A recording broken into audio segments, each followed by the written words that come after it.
들의 관습적 생각, 하늘나라가 무엇인가? 하나의 그 예표로 되어 있던 구약의 하나님의 백성들의 그 삶이 실제로 하나님 성자 되신 그 하나님께서 이 세상에 오셔서 그 하늘나라를 어떻게 선포하시고 만들어 가시는가 하는 부분이 마태복음에 기록되어 있는 부분이거든요. 그래서 실제 병 고치는 그 사건들이 오늘도 이어져 가잖아요. 죽은 자까지 살리시니까요. 그 이어져 가는 예수님의 그 사역, 가르치시고 복음을 전하시고 병자를 고치시고 죽은 자를 살리시고 이 행하시는 이 사역이 우리가 지금까지 성경을 배우고 설교를 들어오면서 항상 방법론적인 병 고침을 받으려면 이래야 돼 하는 그 방법론적인 그 접근에서 우리는 생각을 벗어나야 된다. 왜냐하면 이것은 예수님께서 선포하신 새로운 하나님의 나라에 대한 이야기지, 병을 고침받거나 문제를 해결하기 위해서 이렇게 하면 문제가 해결돼 하는 일종의 그 기복신앙적인 그죠 설교 가르침을 받아왔거든요. 그래서 이제 믿음만 있으면 못하실 능력이 없다 하는 그런 가르침을 우리는 주로 받아왔잖아요.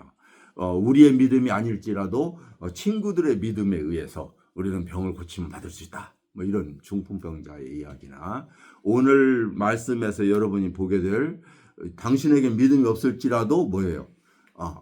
아버지가 딸을 살린 것처럼 부모를 위해서 기도하면 문제가 해결된다. 가족을 위해서 기도하면 이런 방법론적 접근이 사실 이 말씀을 기록하신 목적과 다르다 하는 것을 우리는 볼 수 있는 거예요.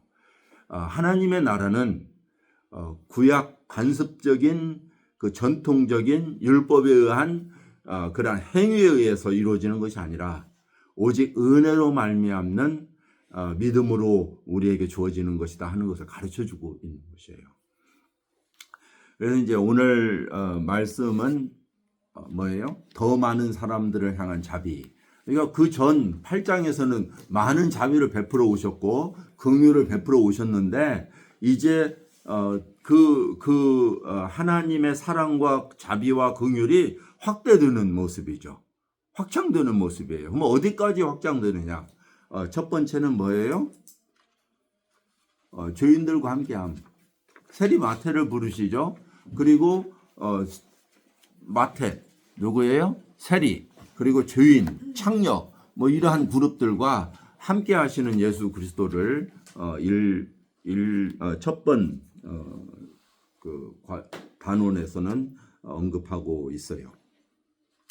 자, 다른 복음서에서는 마태를 부르실 때 그가 세관에 앉았는데 부르셨다 하는 말씀으로 이어지면서 이 마태가 자기 앉아 있는 책상을 버려두고 쫓았다. 이렇게 버려두고라고 하는 단어를 다른 복음서에서는 이렇게 삽입하고 있는데 이곳에서는 언급하고 있지 않아요. 다만 그곳에서 부르시니까 그가 일어서서라고 이야기하면서 그를 따랐다 하는 말씀으로 이어져 갑니다. 그런데 마태복음 9장 이제 10절부터는 그 예수를 따르게 된 마태가 예수를 위해서 잔치를 벌이셔요. 자기 집에 초청해가지고 잔치를 벌이게 됩니다. 그런데 바리새인을 초청할 수 없잖아요. 왜냐하면 세리는 매국노거든요. 우리 한국 민족들이 흔히 알고 있는 일제시대의 일본 앞잡이 그러면 아주 나쁜 놈들 이렇게 생각하고 있잖아요. 동일한 거죠. 로마에 속국돼 있던 그들이 세금으로 탈세로 고통받아 있는데 그 세금 받는 노릇을 했어요. 근데 이 세리들은 로마 정부에 일정 금액을 내고 나면 나머지는 네가 가져와 그랬어요. 그럼 어떻게 했어요? 많이 거둘수록 자기가 더 많이 벌잖아요. 그러니까 얼마나 착취를 했겠어요. 그래서 세리는 첫째 자기 민족이 아닌 로마 제국의 관리인데다가 자기의 등골 빼먹는 아주 나쁜 놈들. 그러니까 죄인들도 뭐 완전히 죄인 중에 가장 악한 죄인으로 이렇게 취급했죠. 그냥 상종을 안 했던 거예요. 그러한 그룹, 거의 창녀와 같은 취급을 했던 그러한 그룹의 사람들. 여러분, 창녀는 지금 개념의 창녀미가 아니고 그 당시 창녀는 대부분 이방 신전에서 일하는 신녀들, 그런 그룹이에요. 그러니까 사실 이 유대인들의 개념 속에서 창녀 그러면 어때요? 이방신을 섬기고 몸을 제공하고 이런 사람들의 부류. 그런데 같은 부류의 누구예요? 또 세리. 그런 사람들이 모여 있는 그곳에 예수님이 초청을 받아서 간 거예요. 근데 제자들과 함께 갔단 말이에요. 여러분, 오늘날에도 여러분들이 누구와 함께 밥을 먹느냐, 레스토랑에 같이 가는데 우리 교회 교인이 볼까봐 두려워할 수 있는 거 아니에요, 그죠? 오늘날 사회에서 평등하다고 하는 이 사회에서도 말이죠. 제가 미군에 있을 때요, 기지 옆에는 많은 분들이 술집에서 일하는 한국 여인들이 계셨어요. 근데 그런 분들과 함께 이렇게 자리를 하거나 아니면 식당에서 만나거나 그러면 많은 사람들이 이상하게 쳐다보고 어떻게 저렇게 해. 이런 이야기들을 오늘도 들을 수 있는 부분이거든요. 그런데 하물며 이 시대, 이 당시에는 어떻겠어요? 생각해보세요. 근데 예수님이 들어가셨다는 거죠. 그죠? 자, 바리새인들이, 종교의 지도자들이 보았어요. 그런데 예수님에게는 이야기 못하고 제자들한테 이제 수근거리죠. 어찌하여 너희 선생은 세리와 죄인들과 함께 잡수실 수 있느냐. 유대인들의 식탁 문화는 같은 그룹과 같은 부류의 사람들이 앉아서 식탁을 나눠요. 여기 식사를 한다고 하는 그 자체는 무엇이냐면 나의 삶을 공유한다는 의미를 가지고 있어요. 그러니까 서로 같은 부류예요. 죄인과 세리와 같은 부류가 되는 것이고 나의 삶을 공유하는 그 집단이 돼버린 거죠. 근데 바리새인들은 절대 그 부류들과 섞일 수 없죠. 더군다나 그들과 함께하면 어떻게 해요? 부정하게 되는 거예요. 부정하게 돼서 성전에도 못 들어가요.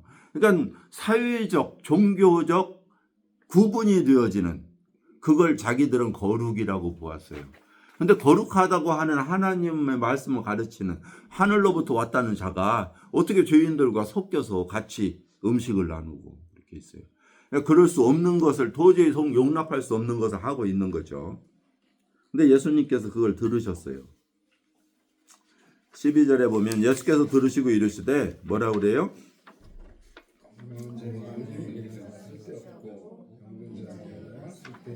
예, 이 교재를 보면 65페이지 앞부분에 보면 이렇게 이야기하죠. 그리스 역사가 플레타르코스라는 사람은 스파르타 왕 파우사니아우스의 비유를 해서 이렇게 이야기했다. 의사들은 건강한 사람 사이에서 시간을 보내는 것이 아니라 병든 사람이 있는 곳에 머무는 것이 관례이다 라고 하는 그 격언, 비유를 예수님이 인용하셨다. 그런데 사실 이걸 인용하셨는지 안 했는지는 잘 모르겠어요. 다만 그것이 사실이잖아요. 의사가 건강한 사람 필요 없는 거죠. 병자에게 의사가 필요한 것처럼 이것을요. 그 다음 구절이 참 중요한 거예요. 왜 이것을 이야기했느냐 하는 거죠. 그렇게 이야기하시면서 두 가지를 말씀하세요. 13절. 너희는 가서 내가 긍휼을 원하고 제사를 원하지 아니하노라 하는 뜻이 무엇인지 배우라. 누구한테 하는 이야기예요? 바리새인 누구예요? 구약을 가르치는 자들이에요. 구약을 가르치는 자들에게 뭐라고 이야기하냐면 너 이것부터 배우고 와, 이런 말이잖아요. 그럼 뭘 모르고 있다는 거예요, 지금? 하나님께서 너희에게 이야기하신 그 말의 뜻을 너희는 그 이해조차 하지 못하고 있다? 이거 먼저 배우고 와. 이거예요. 자, 그런데 이 말씀이 어디에서 나온 것 같아요? 지금 여기에 내가 긍휼을 원하고 제사를 원하지 아니하노라 하신 뜻을 너는 가서 배워라. 이거 어디에 나오는 거예요? 아, 이게 굉장히 어려운 질문을 드렸는 것 같아요, 그죠? 이런 물어보면 눈치가 있는 사람은 이 성경 밑에 적혀 있는 데가 있죠. 있나요? 봅시다. 조그마한 글씨로 없어요?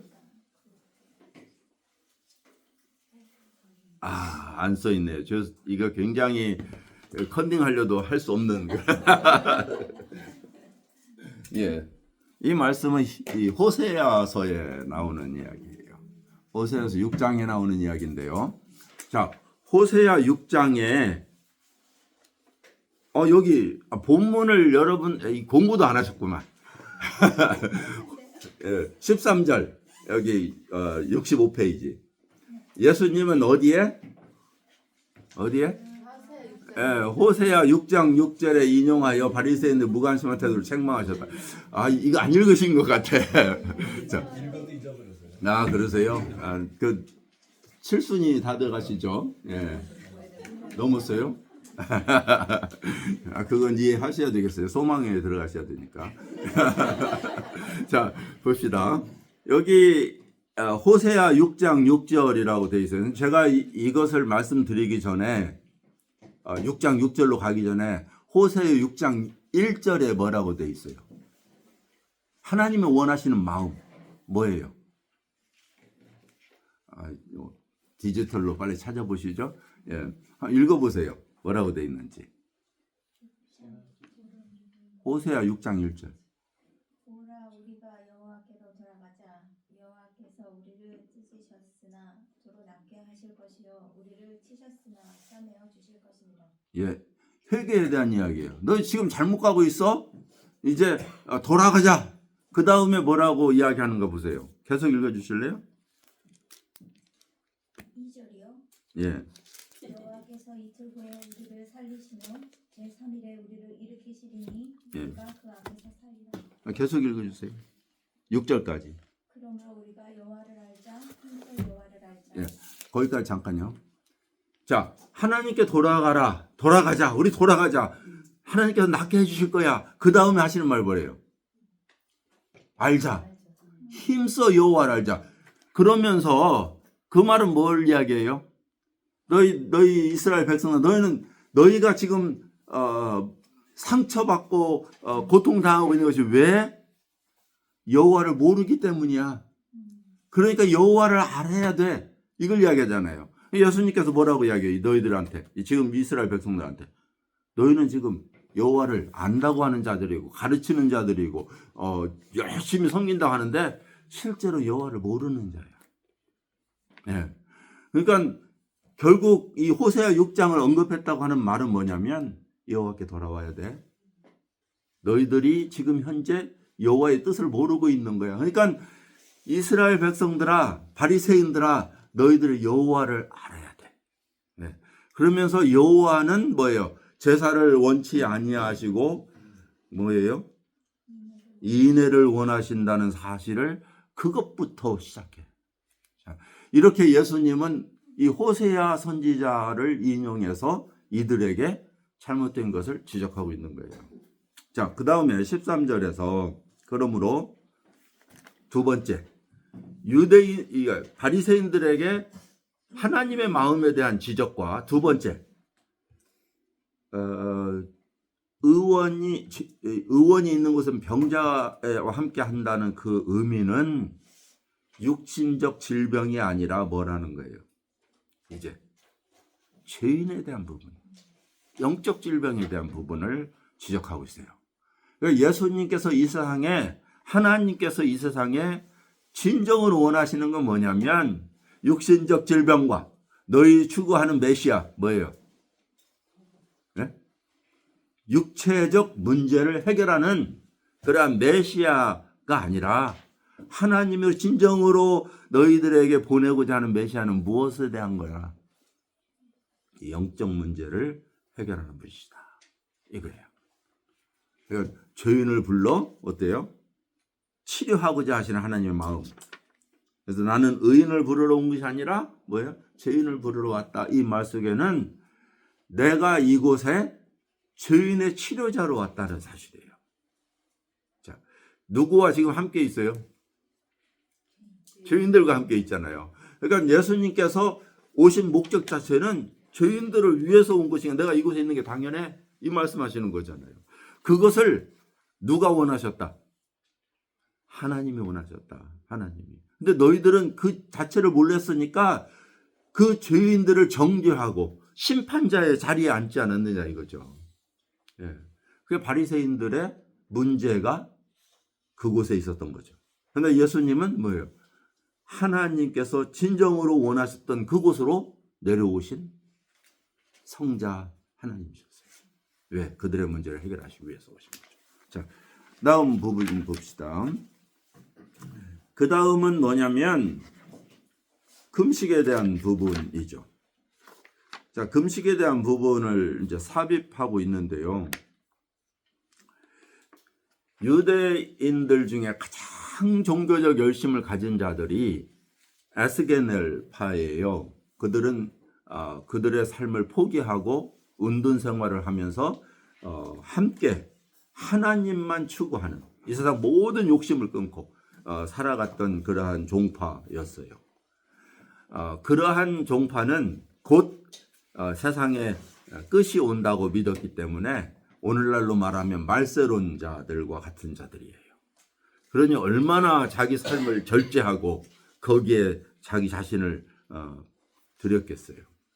그러한 자들에게 가장 중요한 건 뭐냐면 자기의 삶을 거룩하게 보존하기 위해서 금식하는 거예요. 금욕하는 거죠. 그죠? 금욕할 때 정신이 맑아지는 거예요. 하나님께만 향하니까. 그래서 금식을 그들은 첫째 계명으로 지켰는데 바리새인도 그렇게 가르친 거예요. 바리새인도 7일에 이틀을 금식해라. 얼마나 심각한 금식이에요. 일주일에 이틀씩 금식했다니까. 이러한 금식에 대해서 누가 지금 이야기하고 있냐면 요한의 제자들이 예수님께 나와서 제자들에게 왜 이제 예수님에게 당신의 제자들은 왜 우리들처럼 금식하지 않습니까? 무슨 말이에요? 당신은 거룩한 삶을 하나님의 나라를 선포한다고 하는 사람인데 왜 하나님께서 명령하신 금식은 왜 가르치지 않습니까? 이런 말이죠.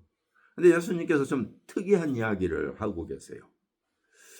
금식이 자기들이 내세울 수 있는 가장 종교적 행위였는데 그 행위에 대해서 말씀하시는 게 뭐냐면 혼인집 손님들이 신랑과 함께 있는 동안에 슬퍼할 수 있겠느냐 하는 말을 지적해요. 유대인의 혼인집의 그 관습은 7일 동안 신랑과 함께 하는 그 결혼잔치에는 포도주가 떨어지면 안 되는 그런 잔치예요.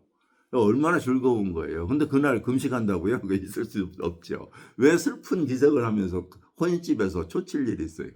아니잖아요. 그러니까 예수님의 말을 비유를 하신 거죠. 자, 이처럼 지금 내가 있는 이 순간에는 자신을 뭘로 비유하냐면 신랑으로 비유한 거죠. 나와 함께하는 이 시간에는 그들이 즐거워할 것이지 슬퍼하거나 근심할 이유는 없다. 이렇게 이야기하세요. 그러면서 여기에서 이제 새 옷, 생배 조각과 낡은 옷, 그 다음에 새 포도주와 낡은 부대를 비유하고 계세요.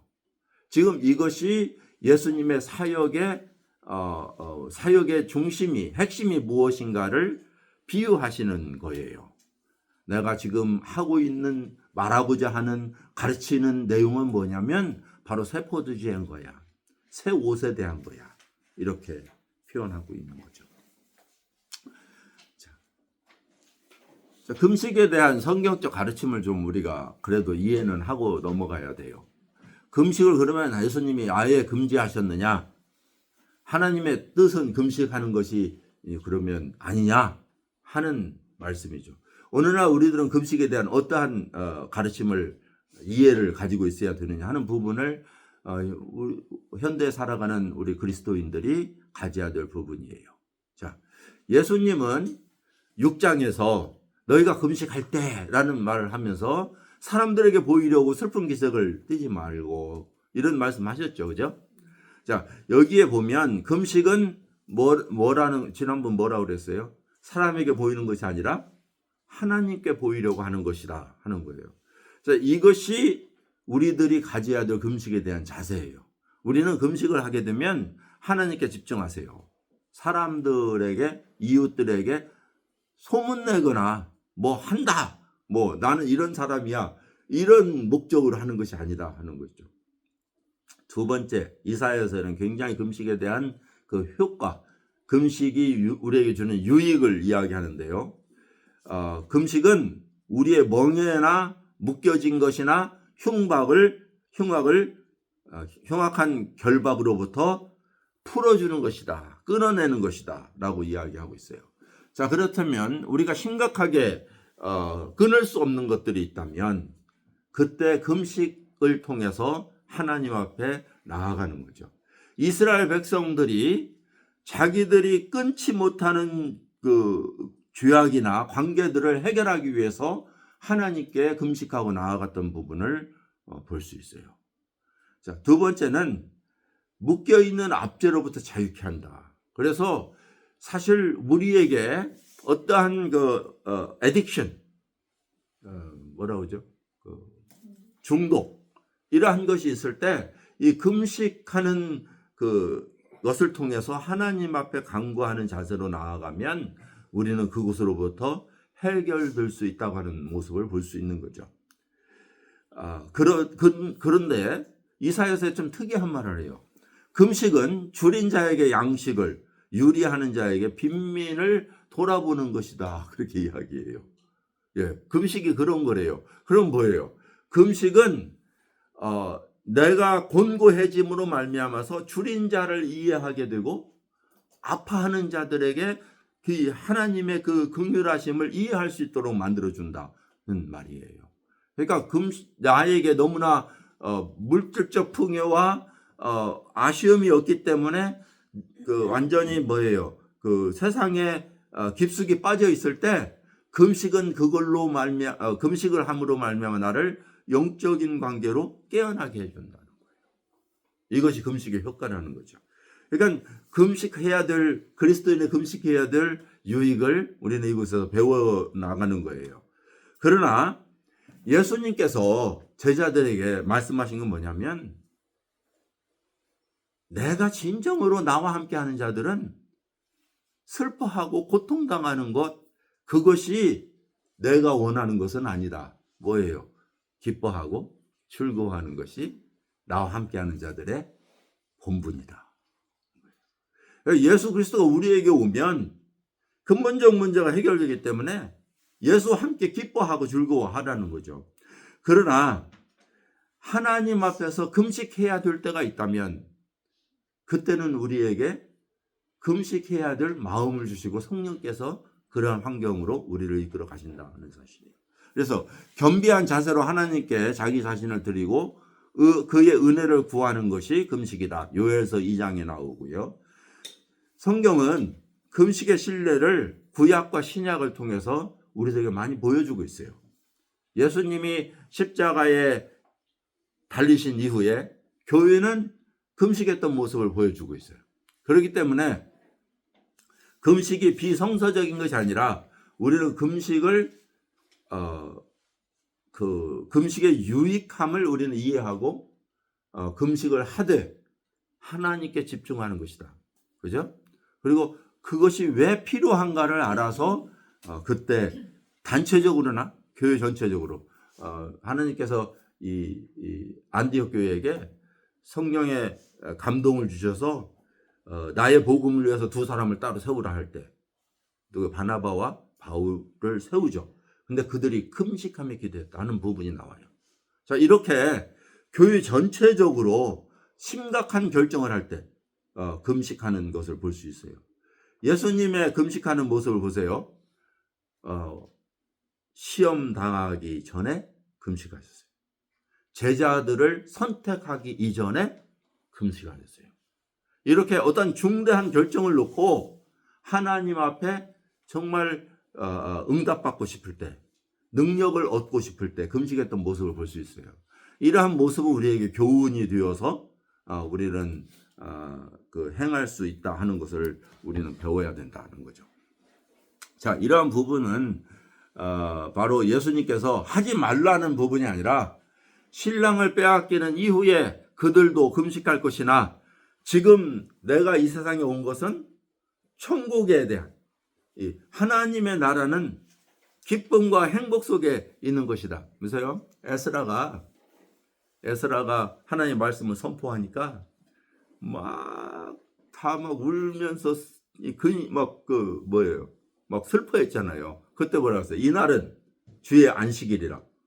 그러면서 이날은 즐거워하고 기뻐할 날이니라. 너희가 왜 우느냐 이랬거든요. 예. 하나님 말씀이 선포되고 할 때 그들이 정말 그 가책을 느끼고 막 근심하고 슬퍼하니까 아니야, 이날은 주의 안식일이야. 하나님께 너희에게 안식을 주시는 거야. 자, 안식일의 주인이 그 땅에 오신 그 곳 속에 제자들에게 이날은 마치 신랑을 만난 신부와 같은 거야. 얼마나 우리들에게 주는 교훈이 있는가 하는 거예요. 자, 그래서 구약 성경에는 대속죄, 이 죄를 속하기 위해서 율법적으로 딱 하루 금식을 선포했어요. 구약 율법에 의하면 레위기에 나오죠. 그러나 자신이나 민족의 죄를 위한 회개와 애통을 위해서 사무엘이나 느헤미야는 금식하는 경우가 있었고요. 그다음에 이제 하나님과의 진정한 만남을 그리고 육체의 결박을 끊고 하나님의 음성을 갈망할 때 금식하는 모습을 이사야서는 설명하고 있고요. 영적인 결단과 순종, 하나님의 능력을 구하기 위해서 금식했던 모습을 볼 수 있어요. 그래서 남에게 보이거나 율법이 요구하는 행위는 아니에요. 그러나 자신의 육체의 연약함을 단절함으로 인해서 영적 민감성을 우리에게 준다는 사실이에요. 그래서 오직 하나님께만 집중할 수 있게 하는 것이 금식의 목적이라는 것이죠. 그러니까 이 금식에 대한 올바른 이해가 그리스도인에게 필요한 거예요. 자, 그래서 이제 15절에 뭐라고 기록되어 있는지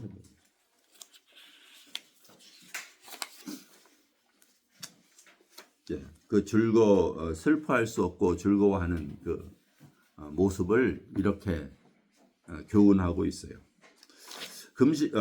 예수 그리스도와 함께하는 것은 메시아의 임재는 하나님의 축복과 은혜가 임한 희년, 주블리라고 하죠. 희년을 의미하는 것이다. 기뻐하고 축하할 결혼식과 같은 것이며, 구약은 하나님의 말씀에 금식에 대한 올바른 이해가 필요하다는 것을 이야기하고 있고요.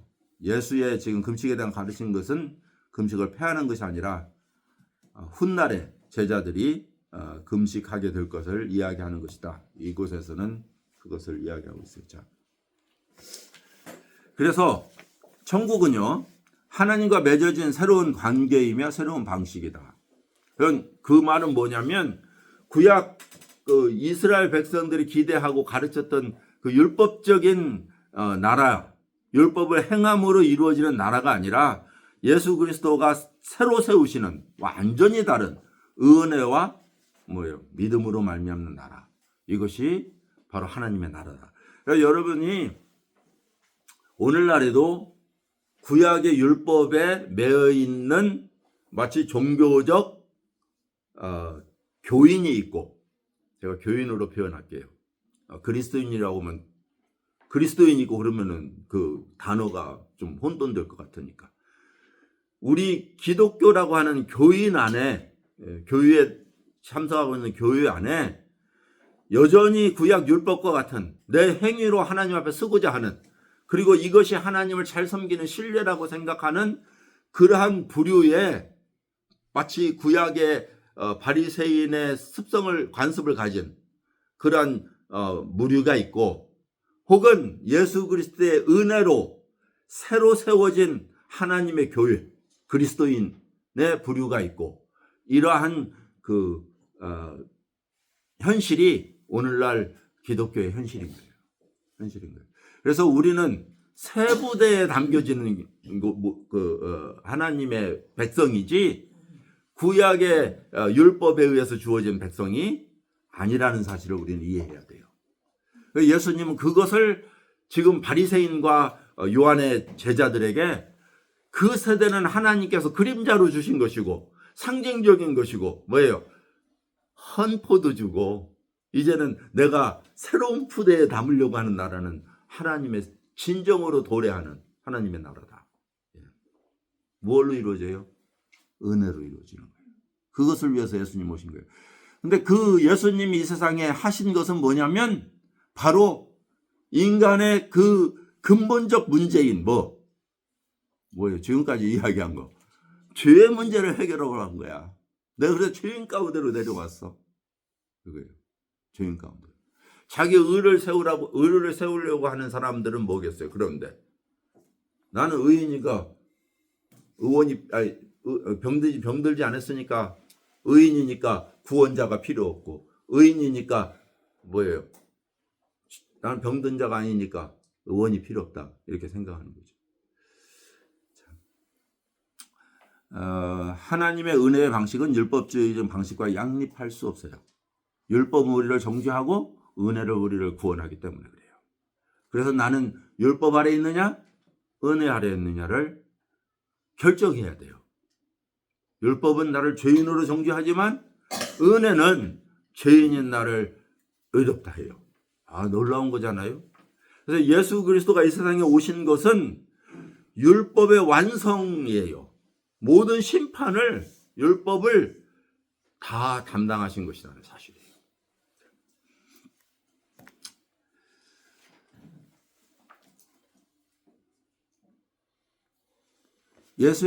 예수는 그래서 행위가 아닌 은혜로 인하여 믿음으로 말미암는 하나님과 올바른 관계를 맺게 하려고 오셨다라고 지금 17절은 본문에서 이야기하고 있어요. 저기 67페이지 다시 말해서 중간에 보면 되겠어요.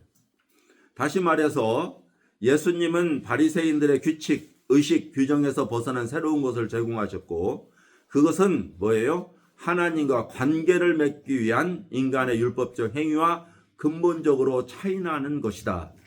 그래서 하나님과의 관계는 율법의 행위로, 나의 선행으로, 금식으로, 11조로, 예배로, 제사로 나아가는 것이 아니라 뭐예요? 예수님은 우리가 은혜로 말미암아 믿음으로 하나님과 올바른 관계를 맺게 하시려고 오신 것이다 라고 가르치고 있는 거예요. 자, 그 다음 이제 세 번째 섹션은요, 오늘은 네 섹션으로 돼 있죠. 세 번째 섹션은 예수님의 긍휼과 예수님의 능력. 근데 같은 스토리예요. 그죠? 어떤 스토리냐면 예수께서 말씀을 하고 있는데 한 관리라고 돼 있지만 다른 마가복음과 누가복음에는 회당장이라고 돼 있어요. 회당장. 회당장 야이로. 회당장이 예수께 와서 꿇어 엎드려 말했다. 절하며 이야기했다. 그런데 다른 곳은 꿇어 엎드려. 내 딸이 방금 죽었사오니. 근데 다른 복음서에서는 죽어가고 있사오니 이렇게 돼 있어요. 오셔서 그 몸에 손을 얹어 주시면 살겠습니다. 라고 고백해요. 자, 예수님께서 가르치던 것을 중단하시고 일어나셔서 제자들과 함께 갔다라고 이야기를 하고 있고요. 그 다음 이제 네 번째 섹션에서는 그곳에 들어가니까 관리들이 회당장이 집에 들어가니까 이미 죽어가지고 막 피리를 불고 떠들었다. 근데 이제 다른 이게 피리를 왜 죽었는데 피리를 불어? 근데 유대인의 장례 풍습은 사람이 죽으면 딱 3명, 가난한 사람은 3명은 적어도 고용을 해야 돼요. 둘은 슬프게 막 슬픈 피리를 불고 한 명은 애곡을 하는 거예요. 한국에서는 뭐예요? 아이고 하잖아요. 근데 이스라엘 백성들은 대신 울어주는 거예요. 이게 울어주는 거예요. 그래서 조상집에 슬픔이 떠나지 않는 그러한 모습을 가지고 있죠. 자, 이미 죽었기 때문에 피리 부는 사람도 와 있고 애곡하는 사람도 와 있어요. 그런데 예수님께서 이들을 쫓아내 버려요. 아니, 초상집에 왔는데 어떻게 그런 사람을 쫓아내냐고요. 그리고 말하기를 이 소녀가 죽은 것이 아니라 잔다는 거예요. 잔대요. 자, 무리를 내보내신 후에 예수님께서 그 소녀에게 들어가서 손을 잡고 일으키셨어요. 소녀야 일어나라. 그랬더니 일어났대요. 살아났대요. 그리고 회당장에게 주었다. 다른 이제 복음서에는 더 자세히 설명하고 있죠. 자, 여기에는 이 죽은 소녀를 살리신 예수 그리스도가 나와요. 자, 그런데 이 중간에 있던 사건이에요. 회당장에 와서 예수님께 선생님이요, 주여 오셔서 내 죽어가는 딸을 살려주세요.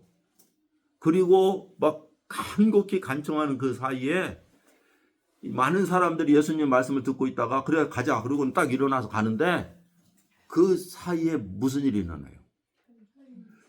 뒤에서 어떤 한 여인이 와서 옷을 살짝 만져요. 우리가 잘 아는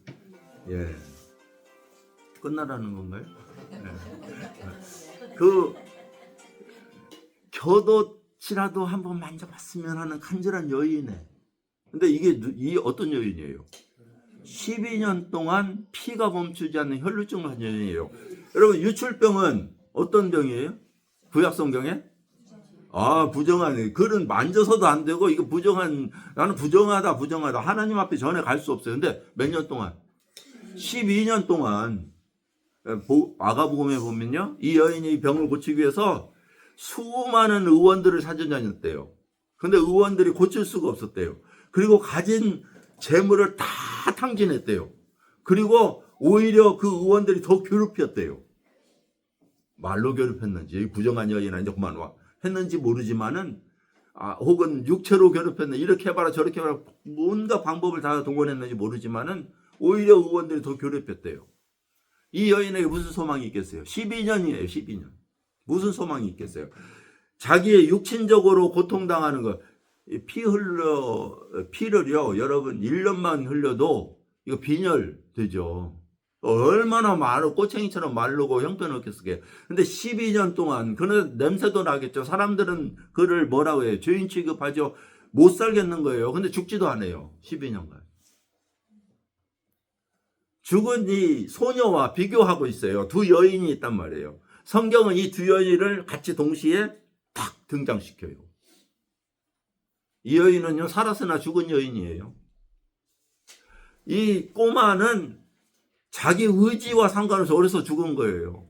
이거 얼마나 불쌍한 두 여인이. 그런데 이 두 여인의 그 문제를 예수님이 해결하시잖아요. 해결하세요. 인간으로 할 수 없는 두 가지 일을 하나님이 해결하시는 놀라운 사건을 동시에 이렇게 붙여놨어요. 내가 온 것은 누구를 위해서? 죄인의 문제를 해결하러 왔다.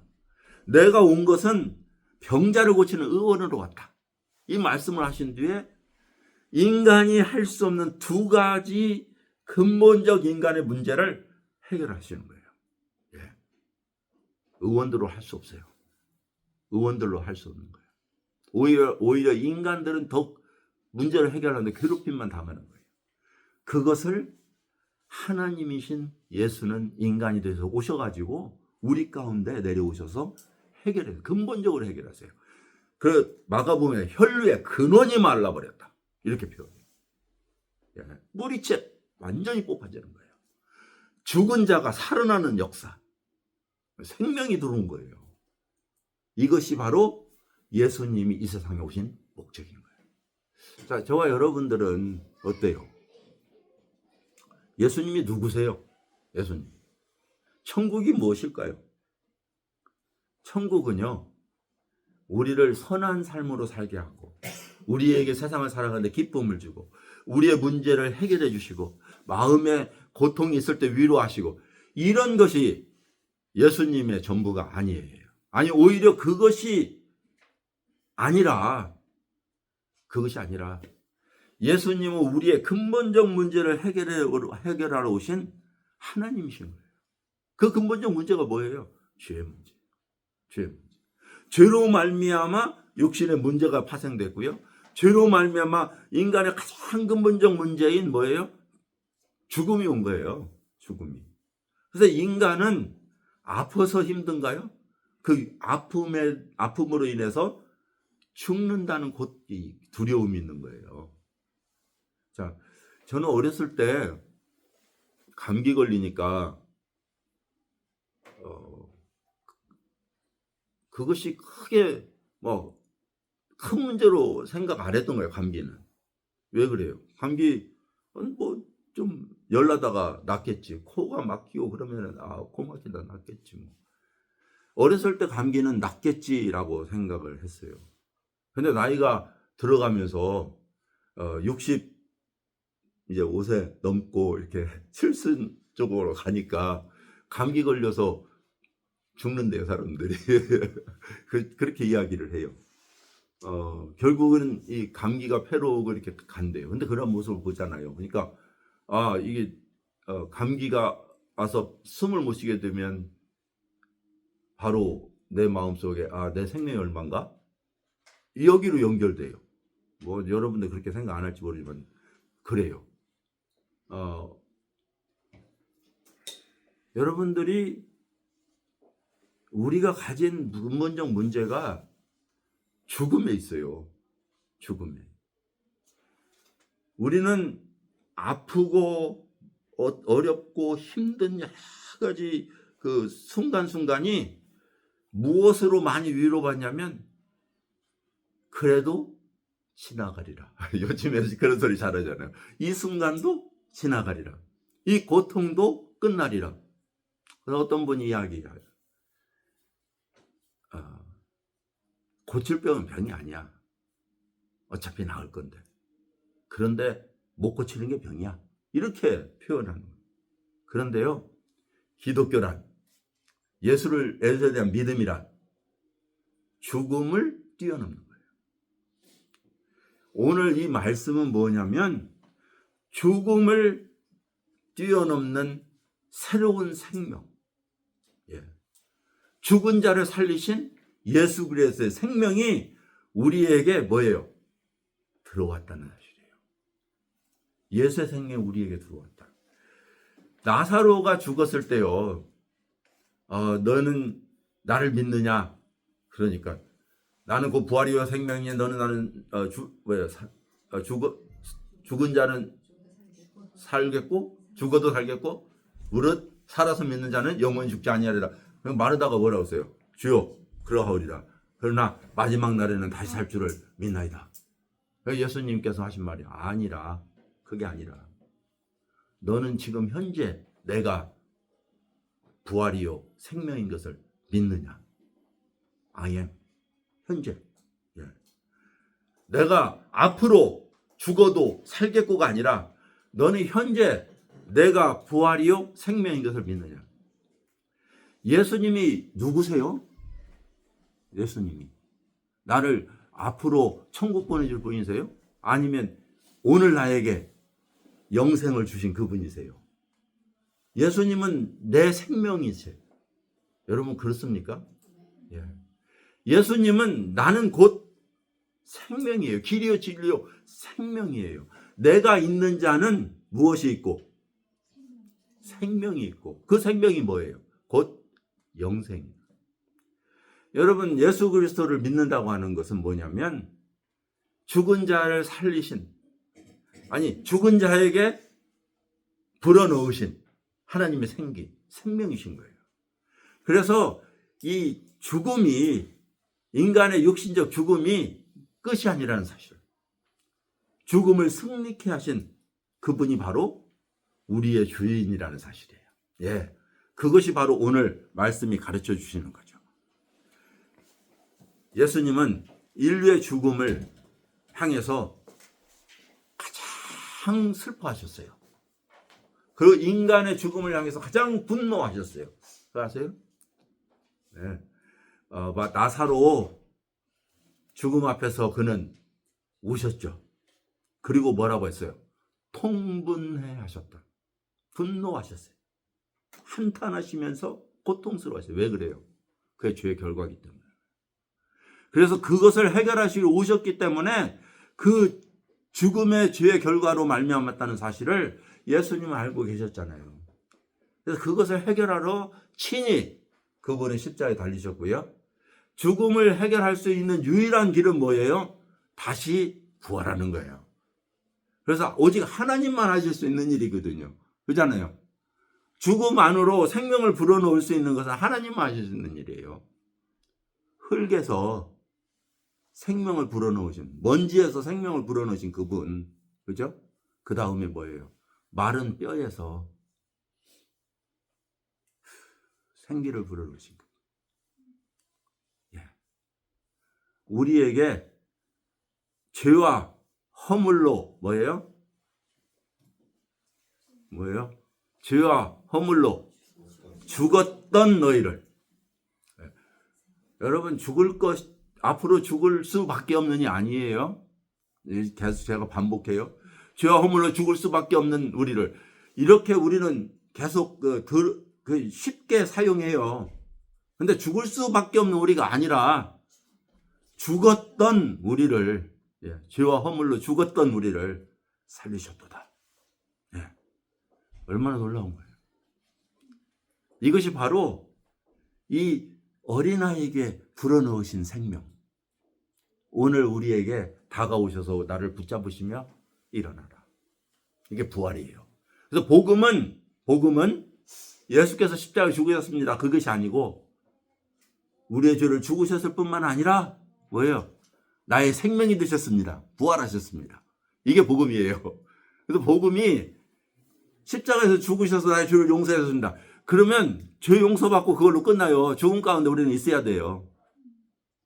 그런데 예수님은 나의 생명이 되셨습니다. 왜? 부활하셔서. 그 생명은 거룩하신 하나님의 생명이요, 의로우신 생명이에요.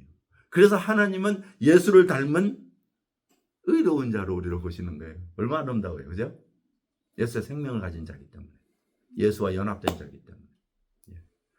어린아이에게 손을 만지시며 일어나라 하신 것처럼 오늘 우리들에게 일어나라. 이것이 바로 예수님의 음성이에요. 이 생명을 가진 자가 천국 백성으로 살아가는 거예요. 저와 여러분들이 오늘 천국을 살아가는 자들이다. 기도하겠습니다.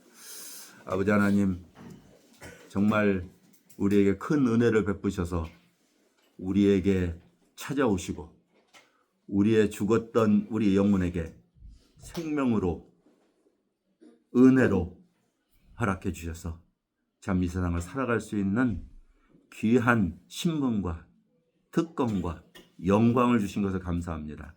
하나님의 백성으로 오늘도 예배하며 살아가기 위해서 참 일기에 그 구줌에도 불구하고 이렇게 모였습니다. 이러한 모임이 기쁨이 되게 하시고 축복이 되게 하시고 영광이 되게 하시고 하나님께 나아가는, 하나님과 더 가까운 그러한 삶이 되게 하여 주옵소서. 예수 그리스도의 존귀하신 이름으로 기도했습니다. 아멘.